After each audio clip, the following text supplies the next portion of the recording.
अस्सलाम वालेकुम दोस्तों, उम्मीद कयां सब ठीक हूंदा, खैरियत सां हूंदा। जीअं त बेनज़ीर इनकम सपोर्ट प्रोग्राम जेको हले थो, त हींअर नालो बि उनजो थोरो चेंज करे छॾियो अथऊं। खफ़ालत प्रोग्राम थी वियो आहे। ऐं उनखां अलावा जेके हाणे किस्तूं हलनि थियूं, कंहिं ॿारनि जूं आयूं बि आहिनि ऐं किन जूं आहिनि रमज़ान शरीफ़ वारे महीने में इंशाअल्लाह ॿियनि जूं पहुची वेंदियूं किस्तूं। ऐं काफ़ी मायुनि जूं किस्तूं बि न आयूं आहिनि। उन्हनि जी वजह इहा आहे त इलाही जी सर्वे बि ठीक सां न थी आहे। माण्हू अचनि था दर दर जेको सर्वे करे था वञनि, 1500 इहे वठनि था। किननि जी सर्वे सही आहे, कंहिंजी न आहे सही। उन्हनि खे इहो खपे त हाणे तव्हां ऑफिस वञी करे माना सर्वे करायो त बहितरु आहे। बराबरि उन्हनि खे पैसा ॾेई करे पंहिंजो टाइम माण्हू विञाए थो ख़ासि करे।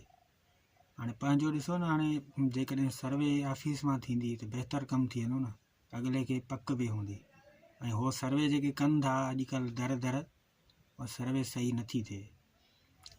नथी थिए, बसि मैसेज अचे थो, बाबा नंबर ॾियो, नंबर ते उहो मैसेज अची थो वञे तव्हां ॾे त सर्वे थी वई आहे, बिल्कुलु ठीकु थी वई आहे। बसि हर को आसिरे में आहे। 3 महीने खां पोइ पैसा ईंदा। 3 महीननि खां पोइ बि तव्हां 8171 ते वञी, गूगल ते वञी 8171 ते वञी तव्हां चेक कयो। हिन वक़्तु किस्तूं हलनि पियूं नी, तव्हां चेक कयो, ॾिसो तव्हां ॾे पैसा आया आहिनि। उते तव्हांखे ॿुधाईंदो तव्हांजो अहल ई न आहे। इहे कमु ख़राबु थी विया आहिनि काफ़ी। माण्हू पैसा अॻुवाट वठी उन्हनि खां, ऐं कमु बि सही न आहे। तव्हांजे ऑफिस जिथे बि वेझी आहे त महिरबानी करे उतां माना पंहिंजी सर्वे करायो त बहितरु आहे। बराबरि टाइम विञायो था, हर कंहिंखे आसिरो त बाबा पैसा ईंदा, पैसा ग़रीब माण्हू हर को आसिरे में आहे। तो ईअं न कयो, ऑफिस वञी माना उते सही तरह सां पंहिंजी सर्वे करायो।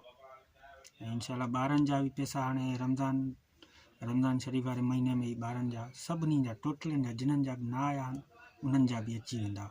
जिन्हनि ही किस्त वरिती आहे 10,500, ऐं इंशाअल्लाह उन्हनि जी बि ॿुधूं था पिया किस्त हाणे ईंदी वरी रमज़ान शरीफ़ में उन्हनि मायुनि जी। पोइ हाणे 13,000 अचे या 10,000। ठीकु आहे दोस्तों, जेकॾहिं तव्हांखे वीडियो पसंदि आयो हुजे त लाइक कजो, चैनल खे बि सब्सक्राइब कजो।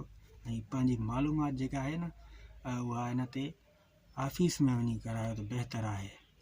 ठीकु आहे दोस्तों।